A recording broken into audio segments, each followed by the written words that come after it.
नमस्कार, मी विलास बडे. News 18 लोकमतच्या prime time या बुलेटिनमध्ये आपल्या सगळ्यांचं स्वागत. बुलेटिनच्या सुरुवातीला बातमी सहकार खात्याच्या संदर्भातली आहे. केंद्रीय सहकार मंत्रालयाचा 25 सप्टेंबरला पहिला कार्यक्रम होणार आहे.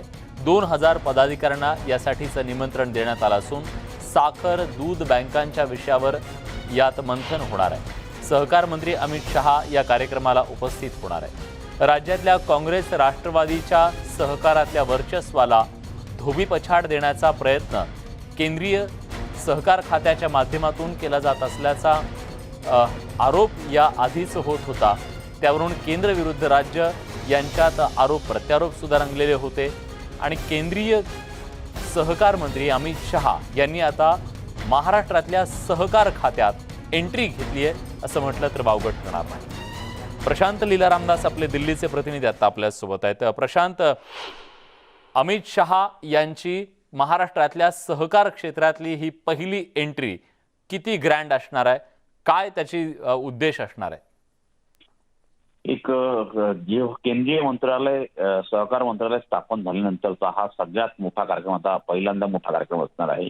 येत्या 25 सप्टेंबर रोजी केंद्रीय सहकार मंत्री आणि गृहमंत्री अमित शहा यांच्या प्रमुख उपस्थितीमध्ये राष्ट्रीय सहकार परिषद आयोजित करण्यात आली आहे.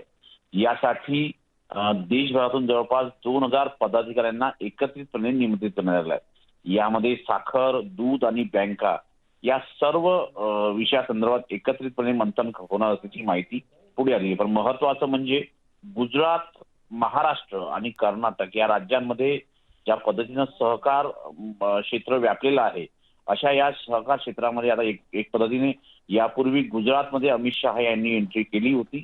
त्यानंतर आता ज्या पद्धतीनं महाराष्ट्रामधील सहकार क्षेत्र जे आहे, जे पश्चिम महाराष्ट्रामधलं खास करून जे राजकारणातला मुख्य दुवा मानला जातो, अशा क्षेत्रामध्ये आता त्यांनी थेट हस्तक्षेप करण्याचा प्रयत्न सुरू आहे, अशाही प्रकारचे आरोप राज्य सरकारच्या आणि सहकार खात्याच्या वतीनं लगावले जातात.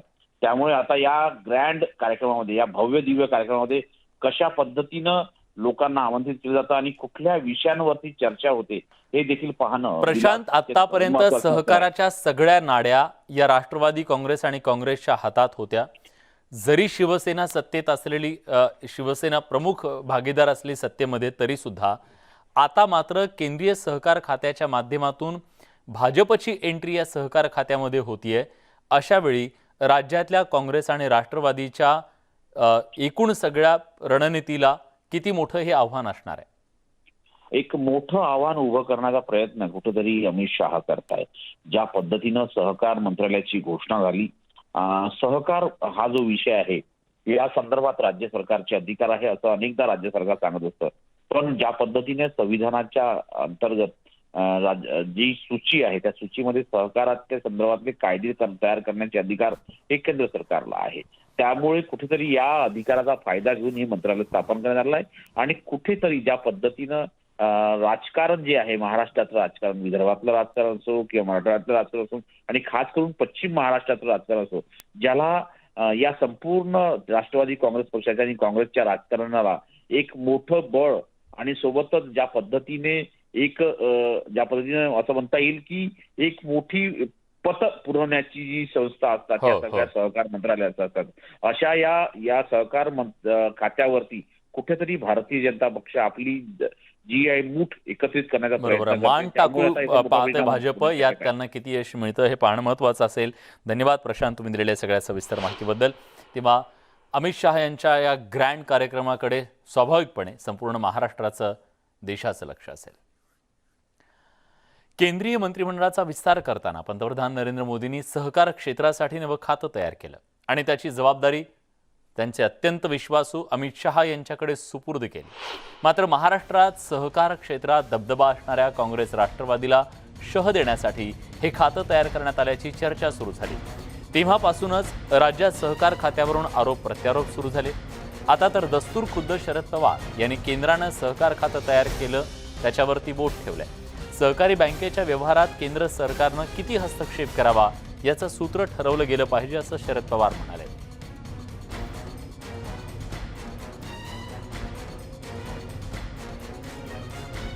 शरद पवार नेमकं काय म्हणाले, त्यांनी काय भूमिका मांडली आहे, जाणून घेऊया.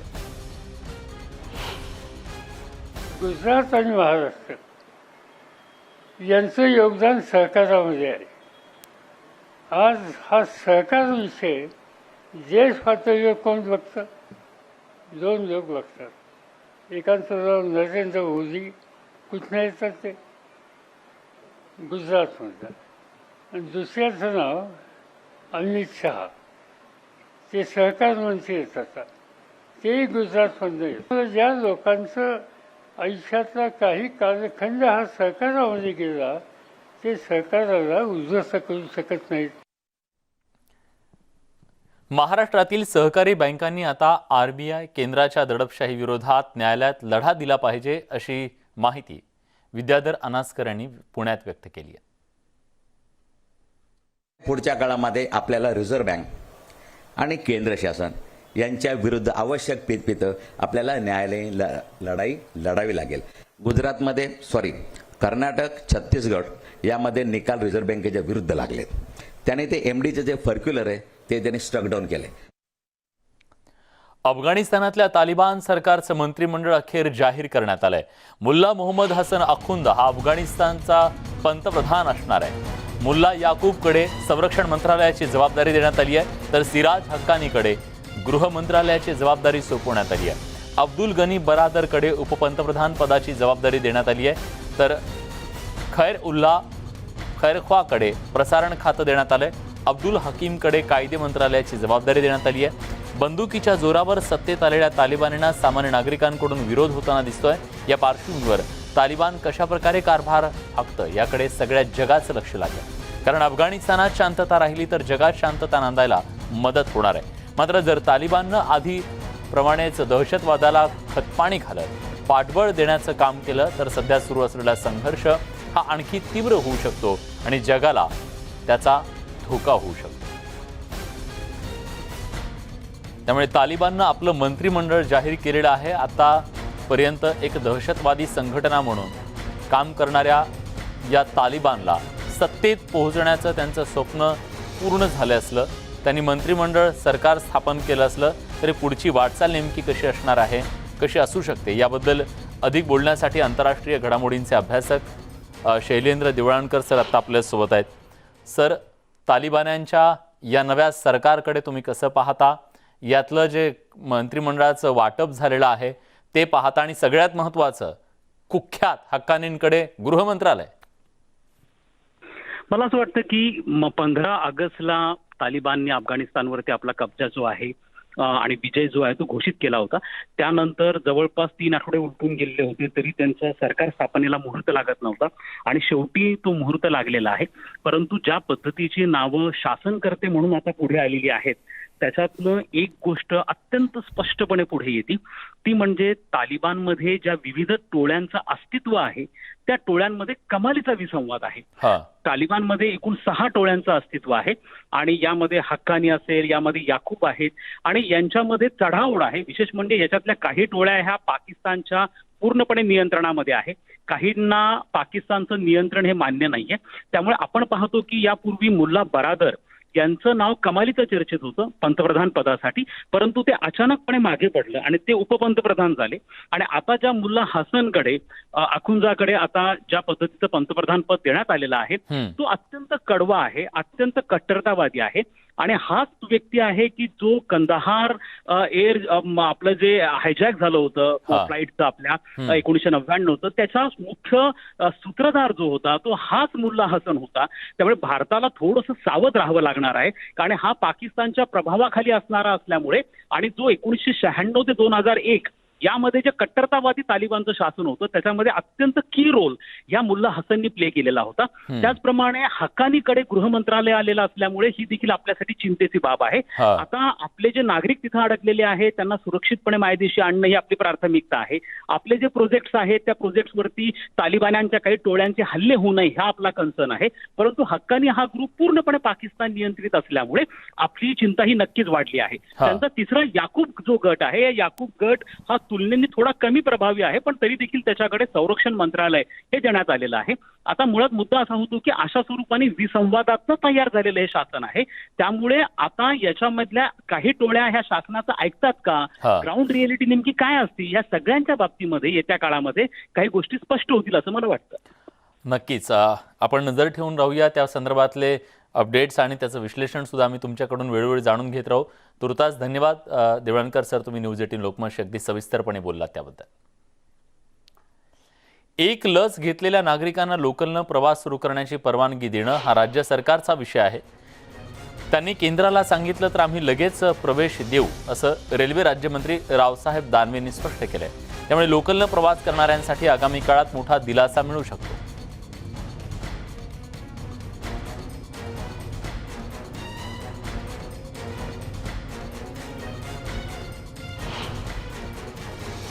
ज्यांनी घेतला आहे त्यांना पण लोकांनी प्रवास करून द्यावा अशी एक मागणी पुढे येते. त्याचा विचार केला जाईल का? हे सर्व राज्य सरकारवर अवलंबून आहे. राज्य सरकार जर परवानगी देत असेल तर केंद्राचा कुठलाही प्रॉब्लेम नाही. राज्य सरकारचा विषय आहे. ज्यांनी घेतला आहे त्यांना पण लोकांनी प्रवास करून द्यावा अशी एक मागणी पुढे येते. त्याचा विचार केला जाईल का? हे सर्व राज्य सरकारवर अवलंबून आहे. राज्य सरकार जर परवानगी देत असेल तर केंद्राचा कुठलाही प्रॉब्लेम नाही. राज्य सरकारचा विषय आहे. यानंतर बातमी उपराजधानी नागपूरमधून आहे. नागपूरचे पालकमंत्री नितीन राऊत यांनी केलेल्या निर्बंधांच्या घोषणेचा नागपूरच्या व्यापाऱ्यांनी कडाडून विरोध केलाय. नागपूरमध्ये रुग्णसंख्या 10 आणि 12च्या घरात असताना लावलेले हे निर्बंध म्हणजे व्यापाऱ्यांना व्हेंटिलेटरवर पाठवण्याचा प्रकार असल्याचं मत व्यापाऱ्याने व्यक्त केलंय. काल नागपूरचे पालकमंत्री नितीन राऊतांनी तिसऱ्या लाटेच्या पार्श्वभूमीवर 3 दिवसानंतर परत नवीन निर्बंध लावणार असल्याची घोषणा केली. त्यामुळे नागपूरचे व्यापारी चांगले संतप्त झालेत. त्यांच्यासोबत संवाद साधलाय आमचे नागपूरचे प्रतिनिधी तुषार कोहळे यांनी. ऊर्जा मंत्री आणि नागपूरचे पालकमंत्री नितीन राऊत यांनी काल पत्रकार परिषद बैठक घेऊन हे जाहीर केलं की पुढच्या 3 दिवसामध्ये नागपुरात कठोर निर्बंध लावले जाणार आहेत. वीकेंड लॉकडाऊन सुद्धा असणार आहे. या पार्श्वभूमीवर व्यापाऱ्यांमध्ये अस्वस्थता निर्माण झालेली आहे. कारण अवघ्या काही दिवसांपूर्वीच हे निर्बंध हटवण्यात आलेले होते. पहिली लाट, दुसरी लाट आणि आता तिसरी लाट. त्यामुळे होरपळून निघालेल्या व्यापाऱ्यांच्या समोर अनेक संकटांची मालिका यामुळे निर्माण होणार आहे. आणि म्हणूनच व्यापाऱ्यांनी नितीन राऊत यांनी घेतलेल्या या निर्णयाच्या विरोधात आक्रमक भूमिका घेतली आहे.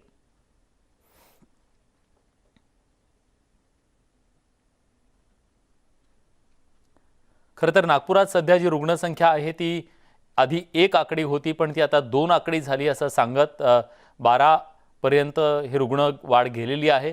आणि म्हणून आपण तिसरी लाट आली असं समजून त्याच्याबद्दलचे उपाययोजना करतोय असं नितीन राऊत यांनी काल सांगितलेलं होतं. याच दरम्यान आता बघतोय आपण की कशी परिस्थिती बदलत गेलेली आहे. 2 सप्टेंबरला 82, 3 सप्टेंबरला 64, 4 सप्टेंबरला 55, 5 सप्टेंबरला 56, 6 सप्टेंबरला 53 इतकी ॲक्टिव्ह रुग्णसंख्या आहे. ॲक्टिव्ह रुग्णसंख्या ही कमी होत होती झपाट्यानं, पण ती कमी होणं बंद झालं कारण नव्या रुग्णांची संख्या ही वाढत झाली. नागपूरमध्ये पालकमंत्री नितीन राऊत यांनी कडक निर्बंधाची घोषणा केली आणि या घोषणेनंतर व्यापाऱ्यांमध्ये संताप पाहायला मिळत आहे. नेमकं व्यापाऱ्यांचं काय म्हणणं हे देखील आपण जाणून घेऊया. कुठेतरी आता जस्ट मार्केट ओपन व्हायला सुरुवात झालेली होती. मार्केटमध्ये एक पीक पाहायला मिळत होतं आणि अचानक ज्या प्रकारे पालकमंत्र्यांनी घोषणा केली त्यामुळे व्यापाऱ्यांचं संताप पाहायला मिळत आहे. मला एक सांगा की अचानक म्हणजे जर का रुग्णसंख्या बघितली तर 10 आणि 12च्या घरामध्ये अचानक प्रशासनाने जी घोषणा केली, पालकमंत्र्यांनी घोषणा केली, त्याबद्दल व्यापाऱ्यांचं काय म्हणणं आहे? व्यापारियों का ये बोलना है कि किसी भी प्रकार की घोषणा करके मार्केट्स में अनसर्टिनिटी पैदा करना और वो अनसर्टिनिटी का फॉलोआउट क्या है और उससे क्या नुकसान होता है इसका आकलन करना चाहिए. ऐसे एकदम से घोषणा कर देना. अभी बॉम्बे में 383 केस कल थे, पूना में कल 169 केस थे, नागपुर में 12 केस थे मात्र. तो 12 केस में कहाँ से ओकेशन अराइज होता है लॉकडाउन करने का और कड़क निर्बंध लगाने का? आज नागपुर म्यूनसिपल कॉरपोरेशन ने एक निर्णय लिया है कि कोई भी अगर पॉजिटिव होता है तो उसको इंस्टीट्यूशनल क्वारंटाइन करेंगे, तो वो कंट्रोल हो सकता है. अभी मार्केट खुला है, उसको सिर्फ रेस्टोरेंट बंद करना है और 8 बजे या 10 बजे बंद करना है, उससे कोरोना बंद नहीं हो सकता. उसके अंदर में it should be liberal end उसमें रात के समय में कोरोना आएगा ऐसा भी नहीं है. तो it should not be restricted, क्योंकि पूरी आर्थिक स्थिति हमारी और हमारे स्टाफ की और अलाइड इंडस्ट्री की खराब हो जाती है। एकदम इलॉजिकल और बिल्कुल जिसको कहेंगे कि भयावह है। एक तरफ आप कहते हैं कि लोगों को डराइए मत, आप ऐसा डिसीजन लेके लोगों को डराते, और साथ में आप क्या लिख रहे, 2 ही सेक्टर लिख रहे। आप कहते हैं दुकान 4 बजे तक चलेंगी, रेस्टोरेंट 8 बजे तक चलेंगी। रेस्टोरेंट सबसे ज़्यादा एम्प्लॉयमेंट जनरेट करने वाली इंडस्ट्री है। बड़े मुश्किल से लोगों को वापस बुलाया, बड़े मुश्किल से कस्टमर को जमा किया, और अभी जरा पैर पे खड़े होके 2 कदम ले रहे और आप बोलते गिर जाओ। ऐसा तो हो ही नहीं सकता ना। अच्छा, मेरे को एक बात बताइए कि आप जिस इंडस्ट्री से व्यापारियों का क्या, अभी जो मार्केट में आज चहल पहल देख रही है, 3 दिनों के बाद वो चहल पहल कम हो जाएंगी। जिन लोगों ने अपने ऑर्डर दिए थे आने वाले दिनों में, वो भी ऑर्डर होल्ड करके रखे हैं। सर इस बारे में ऐसा है, मेरा कपड़े का होलसेल का काम है। आज हमारे पास में हम लोग डेली बुकिंग्स पे निकलते हैं। पहले तो सेंटीमेंट आपने मार्केट के पूरे टूटे हुए थे, धीरे धीरे हम लोग मेहनत करके ऊपर आ रहे हैं। आज आपका जब ये कल स्टेटमेंट आता है तो हमारे जितने बुकिंग्स थे जो अभी दिवाली की और लगनसराय की जो हमारी चालू हो रही है, क्योंकि कपड़ा इंडस्ट्री ऐसा है कि आपको पहले से बुकिंग करना पड़ता है और उसके बाद में माल आपको डिस्पैच होता है। आज हमारे को ये होते बराबर कंटिन्यू फ़ोन आना चालू हो गए कि हमारा जितना ऑर्डर प्लेस किया हुआ है उसको प्लीज़ आप स्टॉप कर दो, हम अभी इसको समर्थ नहीं है कि हम आगे कंडीशन क्या होती है। अगर ये लॉकडाउन की ऐसी परिस्थिति कर रहे हैं आप, तो हमारे जो स्टाफ है जिनको हमको सैलरी देनी है, सबसे पहले तो हमको उनकी सैलरी निकालना है, वो बहुत बारी है। हमारी तो छोड़ दीजिए, हम तो पहले उनकी निकाल लें तो हम कर लेंगे, हम सक्षम है, हम हमारा कर लेंगे, लेकिन उनका कैसा करेंगे। व्हिडिओ प्रशांत मोहिते, तुषार कोडे, न्यूज 18 लोकमत, नागपूर। यासोबत प्राईम टाईम या बुलेटिनमध्ये एक छोटासा ब्रेक घेतोय। ब्रेकनंतर इतर काही महत्त्वाच्या घडामोडी, कुठे जाऊ नका, पहा फक्त न्यूज 18 लोकमत।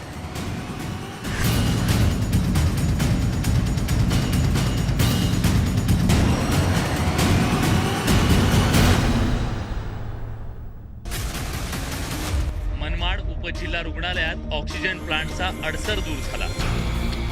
मोकळ्या जागा बिल्डरांच्या घशात घालण्याचा पुणे मनपाचा डाव उधळला गेला। परभणीच्या जिल्हाधिकारी आंचल गोयल यांची बदली झाली रद्द। एसटी कर्मचाऱ्यांच्या पगाराचा प्रश्न लागला मार्गी। सर्वसामान्यांच्या न्याय हक्कासाठी लढणारं एकमेव न्यूज चॅनल न्यूज 18 लोकमत म्हणजे।